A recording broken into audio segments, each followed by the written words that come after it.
إن الحمد لله الأكرم الذي خلق الإنسان وكرم وعلمه من البيان ما لم يعلم. فسبحان الذي لا يحصى امتنانه باللسان ولا بالقلم. ونشهد أن لا إله إلا الله وحده لا شريك له. ونشهد أن سيدنا وحبيبنا ومولانا محمدا عبد الله ورسوله الذي أرسله بالحق بشيرا ونذيرا وداعيا إلى الله بإذنه وسراجا وقمرا منيرا. فقد قال الله تبارك وتعالى في شان حبيبه مخبرا وعامرا: أعوذ بالله من الشيطان الرجيم.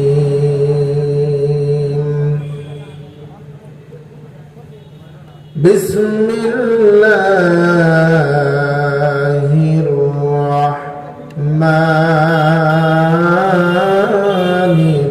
الرحيم.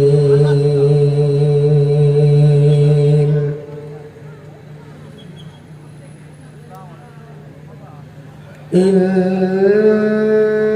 الله اشترى من المؤمنين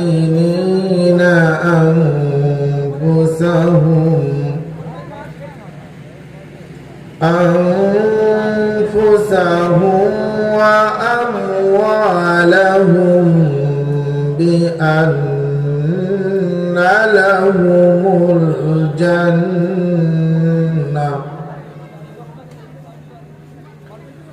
وقال رسول الله صلى الله عليه وسلم: لا تبدأوا اليهود بالسلام، وإذا لقيت أحدهم في طريق فاضطروه إلى أذنقه. رواه البخاري ومسلم.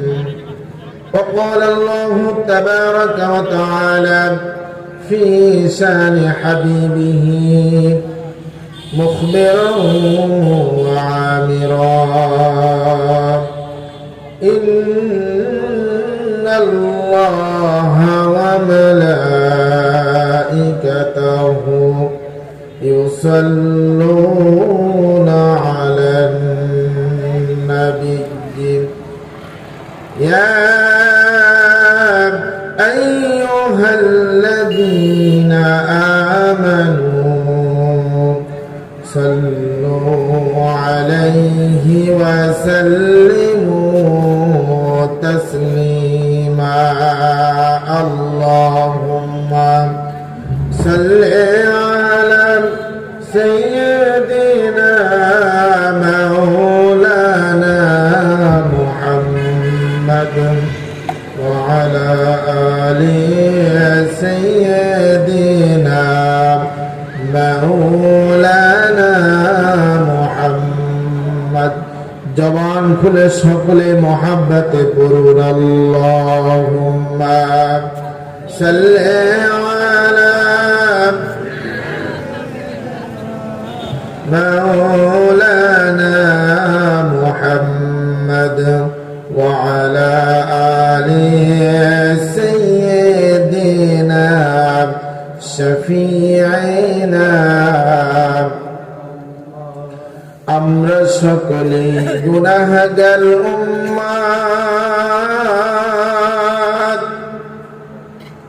নবী আপনাকে আমরা চিনিলাম না, আমরা সকলেই গুনাহগার উম্মত।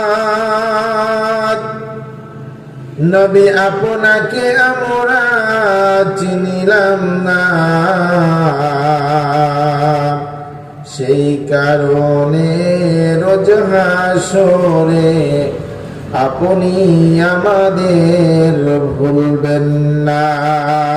আল্লাহুম্মা সাল্লি আলা সাইয়্যিদিনা মাওলানা মুহাম্মদ ওয়া আলা আলি সাইয়্যিদিনা শফিঈনা মুহাম্মদ بلغ العلا بكماله كشف الدجى بجماله حسنت جميع خصاله صلوا عليه وآله نسيم جانب بته गुजर कुन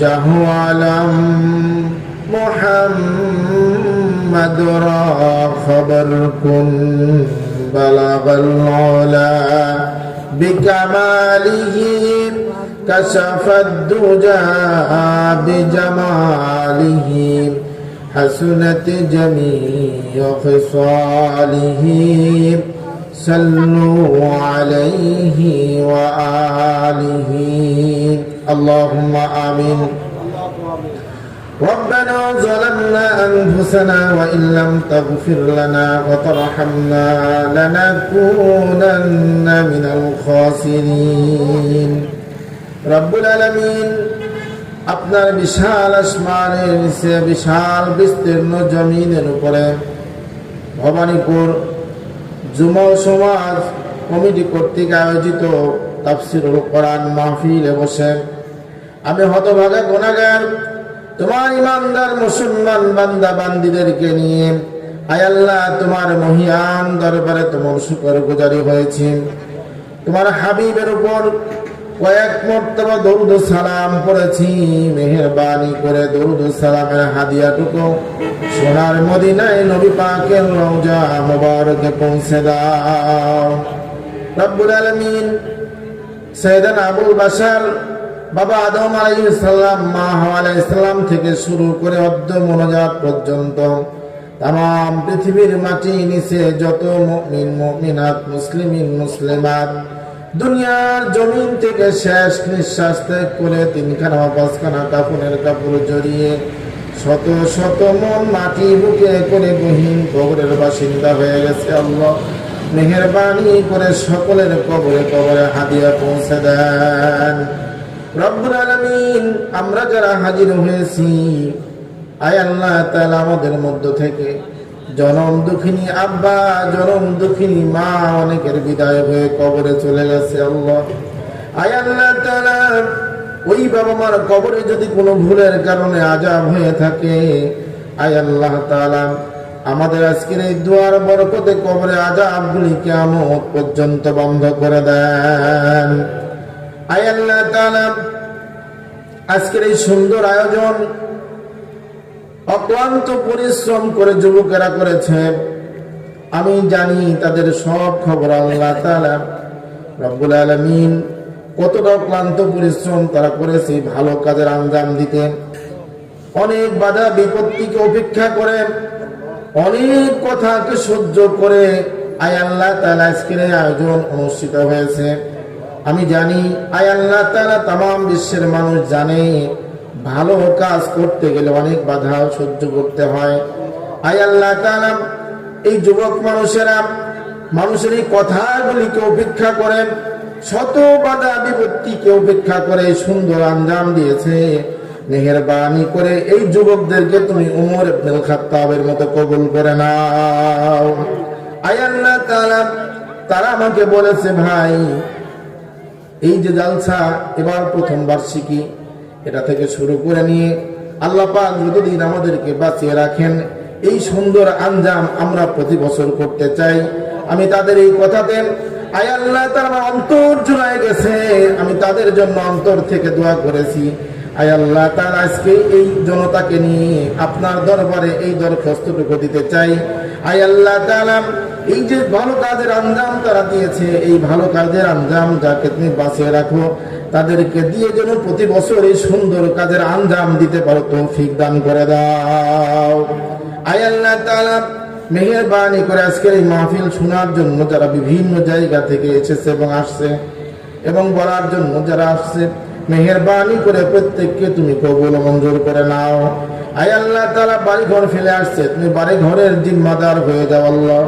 আয় আল্লাহ তাআলা বাংলাদেশ সহ সারা পৃথিবীর মুসলমানদেরকে তুমি হেফাজত করো, মুসলমানদের জান এবং মালকে তুমি কবুল করে নাও আল্লাহ। আয় আল্লাহ তাআলা মেহেরবানি করে আমার এই ভবানীপুর গ্রামের প্রত্যেকটি মানুষকে তুমি কবুল করে নাও, সকলকে হেদায়েত দান করে দাও, সকলকে কোরআনমুখী করে দাও। আয় আল্লাহ তাআলা জানি না কখন যেন মালাকুল মউত আমাদের শিহরে চলে আসবে।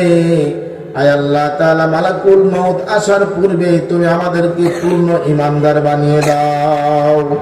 আয় আল্লাহ তাআলা মাহফিল শেষে তাবারকের ব্যবস্থা করা হয়েছে, রব্বুল আলামিন সুন্দরভাবে যেন সেটাকে পরিচালনা করা যায়। আয় আল্লাহ তাআলা সেই তৌফিক তুমি আমাদের সকলকে দান করে দাও। রব্বুল আলামিন মেহেরবানি করে গ্রামের সকল মানুষকে তুমি কবুল করে নাও, সকল মানুষের জান এবং মালকে তুমি কবুল করে নাও। রব্বির হামহুমা কামা রব্বায়ানি সগীরা ওয়াকুল রব্বির হামহুমা কামা রব্বায়ানি সগীরা। আয় আল্লাহ তাআলা আমি গুনাহগার, আমার হতভাগ্যকে আয় আল্লাহ তাআলা এই জালসার কমিটিরা সকলে মিলে আমাকে সভাপতির দায়িত্ব দিয়েছে, যদিও আমি যোগ্য নয় তারপরেও দিয়েছে। আয় আল্লাহ তাআলা আমি যেন সুন্দরভাবে পরিচালনা করতে পারি, তৌফিক দান করে দাও। সুবহান রাব্বিকা রাব্বিল ইজ্জাতি আম্মা ইয়াসিফুন ওয়া সালামুন আলাল মুরসালিন ওয়ালহামদুলিল্লাহি রাব্বিল আলামিন। বিহাক্কি লা ইলাহা ইল্লাল্লাহু মুহাম্মাদুর রাসূলুল্লাহ। আমরা সকলে একটু জিকির করি, লা ইলাহা ইল্লাল্লাহ, লা ইলাহা ইল্লাল্লাহ, লা ইলাহা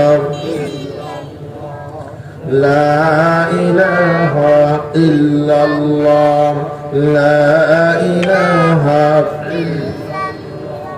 সুবহানাল্লাহ ওয়ালহামদুলিল্লাহ, লা ইলাহা ইল্লাল্লাহ, সুবহানাল্লাহ ওয়ালহামদুলিল্লাহ, লা ইলাহা ইল্লাল্লাহ, লা ইলাহা ইল্লাল্লাহ মুহাম্মাদুর রাসূলুল্লাহ সাল্লাল্লাহু আলাইহি ওয়াসাল্লাম। ভবানীপুর যুব সমাজ কর্তৃক আয়োজিত প্রথম বার্ষিকী তাফসীরুল কোরআন মাহফিলের স্বনামধন্য প্রধান অতিথি জনাব মোহাম্মদ আব্দুস সামাদ সুলভ মালিকা, বিশেষ অতিথি জনাব মোহাম্মদ মুক্তার হোসেন মোল্লা, আজকের জলসার প্রধান আকর্ষণ, প্রধান মুফাসসির আমার শ্রদ্ধেয় চাচা। আপনারা হয়তো জেনে থাকবেন আমি ছোটবেলা থেকে দুইজন একসাথেই বড় হয়েছি, দীর্ঘদিন একসাথে কাটিয়েছি, লেখাপড়া করেছি। আমার শ্রদ্ধেয় চাচা মুফাসসির কোরআন হযরত মাওলানা মোহাম্মদ রবিউল ইসলাম বিন ইয়াকুব সাহেব মাদ্দাজিল্লাহুল আলী। এবং আর একটি আকর্ষণ রয়েছে, যিনি বর্তমান বাংলাদেশের আলোড়ন সৃষ্টিকারী একজন বক্তা, বাংলাদেশ সহ ভারতের মধ্যেও তিনি তার এই কোরআনের কণ্ঠ পৌঁছে দিয়েছেন। সুবহানাল্লাহ। এবং তিনি এই গ্রামেরই সন্তান এক সময় ছিলেন। তিনি হলেন আব্দুল সালাম।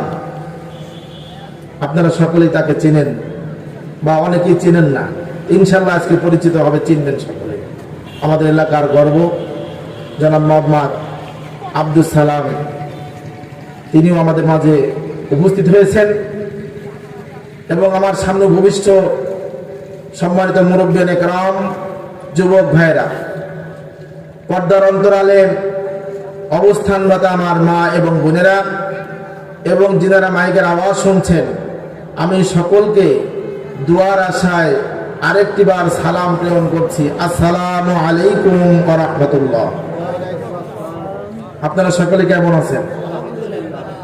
আলহামদুলিল্লাহ। আল্লাহ পাকের মেহেরবানি যে আল্লাহ পাক আমাদেরকে সুন্দর মজলিসে কিছু সময় বসে আখিরাতের রোজগার করার তৌফিক দান করলেন, সেই মুনিবের দরবারে মস্তক অবনত কণ্ঠে প্রাণ উজাড় করে দিয়ে কালেমাতে শুকর আদায় করে সকলেই জবান খুলে দিয়ে পড়ছি আলহামদুলিল্লাহ। রব্বানা লাকাল হামদ হামদান কাসীরান তাইয়িবান মুবারাকান ফীহি। দরুদ সালাম প্রেরণ করছি সাইয়্যিদুল কওনাইন ইমামুল মুরসালিন, সর্বযুগের শ্রেষ্ঠ মহামানব, যিনি উম্মতের কান্ডারি, রহমতের ভান্ডার, যাকে আল্লাহ পাক সর্বশ্রেষ্ঠ কিতাব কোরআনুল কারীম দিয়ে পৃথিবীর জমিনে পাঠিয়ে নবুয়তির রাস্তাকে সমাপ্ত করে দিলেন, যার পরে আর কোনো নবী আসবে না। তিনি আমাদের জানের নবী, প্রাণের নবী, আকা নামদার তাজদারে মদিনা, দুলহায়ে আমিনা, আহমদে মুস্তফা, মুহাম্মদুর রাসূলুল্লাহ। সকলে পড়ছি সাল্লাল্লাহু আলাইহি ওয়াসাল্লাম, যিনি আজ আমাদেরকে এতিম করে মদিনার সেই সবুজ গম্বুজের নিচে মদিনাতুল আতাহারে শুয়ে আছেন, যিনি সদা সর্বদা তার উম্মতের পানে চেয়ে আছেন। কোন উম্মত যখন সেই নবীজিকে সালাম জানায়, সাথে সাথে সেই সালাম আল্লাহর হাবিবের কাছে পৌঁছে যায়। জোরে বলুন সুবহানাল্লাহ। কেমনে পৌঁছে? আল্লাহ পাকের ফেরেশতারা সাথে সাথে কোন জায়গা থেকে কোন ব্যক্তি, পিতার নাম কি, সব অ্যাড্রেস লিখে আল্লাহর হাবিবের কাছে পৌঁছায় দেন। আল্লাহর হাবিব সাথে সাথে সেই উম্মতকে গ্রহণ করে নেন, তার সালামকে গ্রহণ করে নেন। জোরে বলুন সুবহানাল্লাহ। আমরা সকলে অবগত আছি যুবকদের অক্লান্ত পরিশ্রমে আজকের এই আয়োজন, আজকের এই মাহফিলটা যুবকেরা ভালো করেছে না খারাপ করেছে? নিঃসন্দেহে ভালো করেছে। আজকের যুবকেরা বেশিরভাগই দেখা যায় তারা বিভিন্ন অপকর্মের সাথে যুক্ত, বিভিন্ন অপকর্মের সাথে জড়িয়ে নিজেদের জীবনকে নিঃশেষ করে দিয়েছে। আর সেই পরিবেশের মধ্যে যখন যুব সমাজ আজকের এই কোরআনের বাগান সাজাতে পেরেছে, আল্লাহ পাকের দরবারে আমরা প্রাণ ভরে তাদের জন্য দোয়া করব। আল্লাহ পাক প্রত্যেকটা যুবককে যেন কবুল করে নেন, সকলে বলছে আমিন। আর তাদেরকে যেন ওমর ইবনুল খাত্তাবের মতো, ওমরের জীবনী আপনারা জানেন, সেকেন্ড ক্যালিফ অফ ইসলাম, ইসলামের দ্বিতীয় খলিফা যিনি ছিলেন, এই ওমর ইবনুল খাত্তাবের জীবনীতে খুললে দেখা যায় তার জীবনের প্রথম দিকে তিনি অপকর্ম করেছেন, পরিশেষে যখন কুরআনুল কারীমের ছত্র ছায়া এসেছে, আল্লাহর হাবিবের সান্নিধ্য যখন পেয়েছে, তখন ওমরের জীবনে আর গুনাহ থাকে নাই। আল্লাহ পাক গুনাহগুলিকে মুছে দিয়ে একজন জান্নাতি সার্টিফিকেটধারী মুসলমান হিসাবে কবুল করেছেন। জোরে বলুন সুবহানাল্লাহ।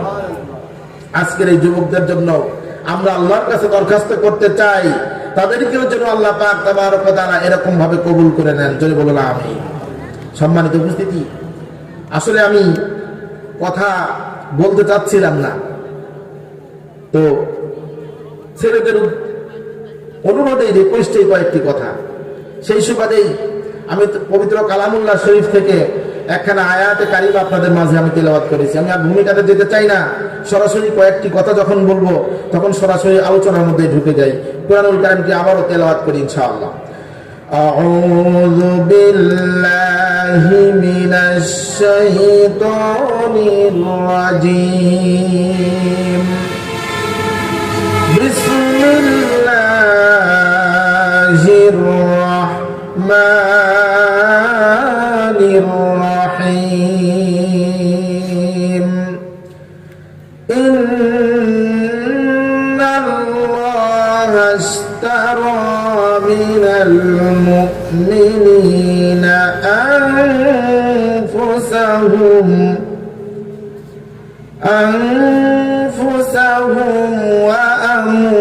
وأموالهم بأن لهم الجنة الله أكبر আল্লাহু রাব্বুল আলামিন বলেন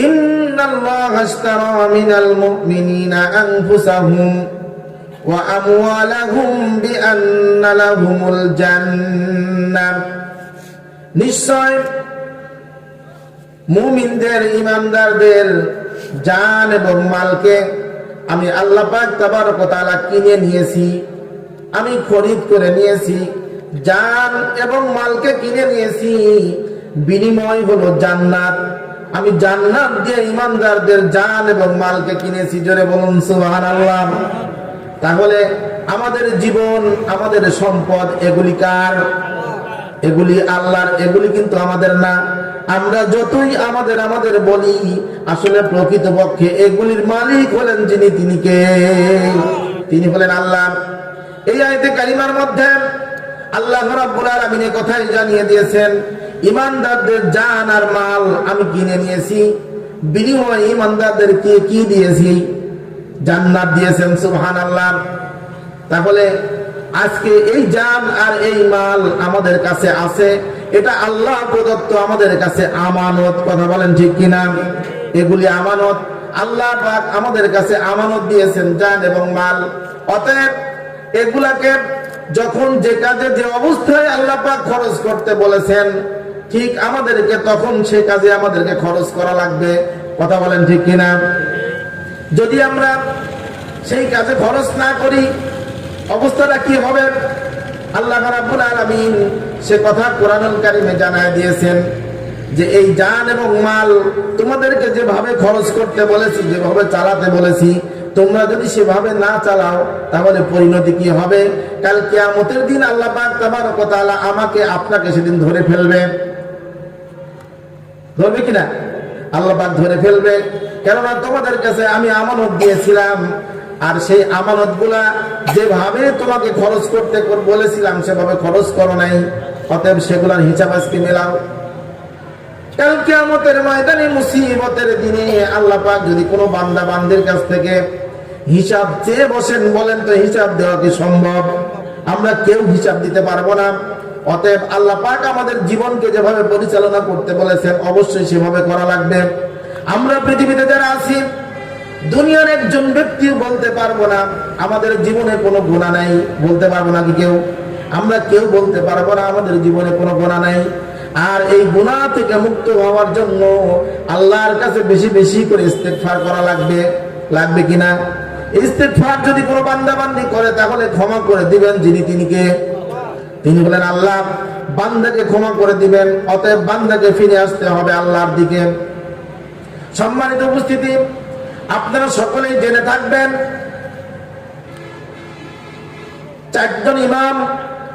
চারজন ইমামের মধ্যে অন্যতম একজন ইমাম আহমদ ইবনে হাম্বল রাহমাতুল্লাহ আলাইহি যার জিন্দেগিতে বেশি বেশি করে তিনি হাদিস সংগ্রহ করে দ্বীনের কাজে তিনি ব্যয় করতেন এই ইমাম আহমদ ইবনে হাম্বল তার জীবনের শেষ দিকে গিয়ে একবার তিনি বাড়ি থেকে বের হলেন হাদিসগুলোকে সংগ্রহ করার জন্য যখন তিনি বাড়ি থেকে বের হলেন হাদিসগুলোকে সংগ্রহ করে তিনি মানুষদের মাঝে পৌঁছায় দিবেন বাড়ি থেকে বের হলেন মরুভূমির পথ তিনি চলছেন দীর্ঘ পথ অতিক্রম করার পরে দিন যখন ফুরায় যায় সন্ধ্যা ঘুরায় আসে ইতিমধ্যে মসজিদ থেকে মুয়াজ্জিন মাগরিবের আযান দিয়ে দিলেন মসজিদ থেকে আওয়াজ ভেসে আসলো হাইয়া আলাস সালাত নামাজের জন্য আসো ইমাম আহমদ ইবনে হাম্বল আর সামনে পা বাড়াতে পারলেন না কেননা সন্ধ্যা ঘনায় আসছে মাগরিবের নামাজের সময় হয়ে গেছে ইমাম আহমদ ইবনে হাম্বল রাহমাতুল্লাহ আলাইহি এবার মসজিদের দিকে চলে গেলেন মসজিদে গিয়ে মাগরিবের নামাজ আদায় করলেন।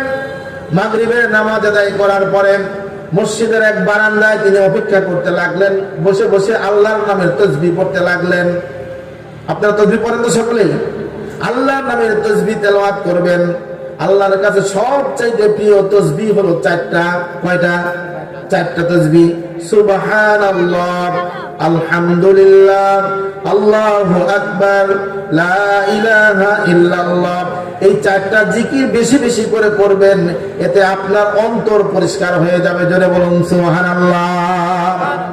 হযরত ইমাম আহমদ ইবনে হাম্বল মাগরিবের নামাজ শেষ করে মসজিদের এক কর্নারে বসে তিনি তাসবিহ তেলাওয়াত করতেছেন, আল্লাহর নামের জিকির করতেছেন।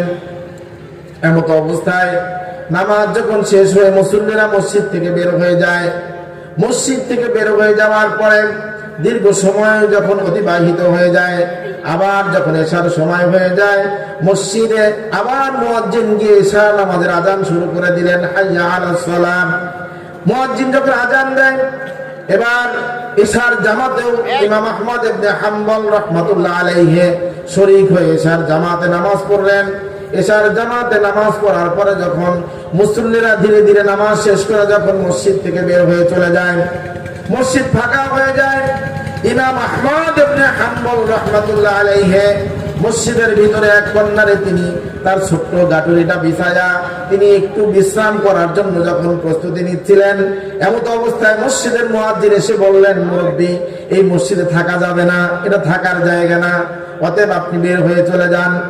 ইমাম আহমদ ইবনে হাম্বল বললেন, আমি চলে যাব, আমি আপনাদের মসজিদে মাগরিবের নামাজ পড়েছি, ইশা পড়েছি, আল্লাহ পাক যদি তৌফিক দান করে আমি ফজরের নামাজ পড়ে যখন সূর্য উদয় হবে আপনাদের মসজিদ থেকে আমি বের হয়ে চলে যাব, আমাকে রাতটুকু থাকার সুযোগ করে দেন।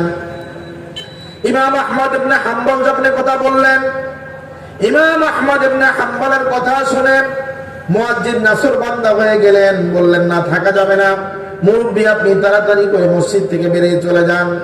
এক পর্যায়ে ইমাম আহমদ ইবনে হাম্বল রাহমাতুল্লাহ আলাইহি তার গাটুরিটা আবার গুছায়া কাঁধে করে নিয়ে মুরব্বী মানুষ আবার মসজিদ থেকে বের হয়ে সামনের দিকে রওনা শুরু করে দিলেন। কিছুদিন পর যখন হাঁটতে শুরু করলেন, রাত আস্তে আস্তে গভীর হয়ে যায়। পথিমধ্যে একজন ব্যক্তির সঙ্গে দেখা হয়ে যায়। ডাক দিয়ে পথিককে বললেন, পথিক রে, আমি তো আল্লাহর কাজে আল্লাহর নবীর হাদিস সংগ্রহ করার জন্য বাড়ি থেকে বের হয়েছি, অতএব সামনে কি থাকার মতো কোনো জায়গা আছে কিনা, আমি রাত্রিকে কাটাবো এমন কোনো জায়গা আছে কিনা। ইমাম আহমদ ইবনে হাম্বলকে চিনতে পারে নাই, না চিনার কারণে বললেন, মুরব্বী আপনি সামনের দিকে আগান, সামনের দিকে কিছু দূর যাওয়ার পরে আপনি একটা বাজার পাবেন, ওই বাজারে গিয়ে দেখতে পাবেন একজন ব্যক্তি রুটি বানায়া বানায়া মানুষের কাছে বিক্রি করে, আপনি ইচ্ছে করলে ওই মানুষের কাছে রাতটুকু কাটায় তারপরে আপনি কোথাও যেতে পারবেন। ইমাম আহমদ ইবনে হাম্বল এবার সামনের দিকে অগ্রসর হলেন, সেই বাজারকে লক্ষ্য করেন। যেতে যেতে যখন তিনি বাজার পেয়ে গেলেন, বাজারের নিকটবর্তী হওয়ার পরে তিনি দেখতে পেলেন বাজারের মধ্যে টিম টিম করে আলো দেখা যায়। তিনি আলোটাকে লক্ষ্য করে সেখানে চলে গেলেন। সেই ব্যক্তির কাছে গিয়ে দেখলেন রুটি তিনি বানাচ্ছেন, আটার খামিনি হাতে নেয় আর লা হাওলা ওয়ালা কুওয়াতা তেলাওয়াত করে। আবার রুটিগুলা যখন বলে তখনও লা হাওলা ওয়ালা কুওয়াতা বলে। যখন কোনো কাস্টমার এসে তার কাছ থেকে রুটি চায়, রুটিগুলা তার হাতে ধরায় দিয়ে বলে লা হাওলা ওয়ালা কুওয়াতা। এরপরে যখন ওই ব্যক্তি রুটির দাম দেয়, টাকাগুলো তখন নিয়ে ক্যাশ বাক্সের মধ্যে রাখে আর তিনি বলেন লা হাওলা ওয়ালা কুওয়াতা। এইভাবে ইমাম আহমদ ইবনে হাম্বল তার কাছে গিয়ে বললেন, বাবা আমি একটু রাতটা থাকতে চাই, শীতের দিন, মুরব্বী মানুষ, তোমার আগুনের কাছে বসে বসে যদি একটু আগুন পোহাই তোমার কি কোনো আপত্তি আছে নাকি? এবার ওই ছেলেটি ডাক দিয়ে বলছেন, বাবা মুরব্বী মানুষ আপনি বসেন, আপনি পাশে বসে যদি আগুন পোহায় রাতটা কাটাতে চান আমিও তো সারা রাত থাকবো, যদি আপনি আমার পাশে থাকতে চান তাহলে আমার জন্য আরো ভালো হয়, কেননা গল্প করে করে সময়টা কাটাতে পারবো, অতিবাহিত করতে পারবো। অতএব আপনি যদি আমার পাশে থাকেন আমার কোনো আপত্তি নাই। জোরে বলুন সুবহানাল্লাহ। ইমাম আহমদ ইবনে হাম্বল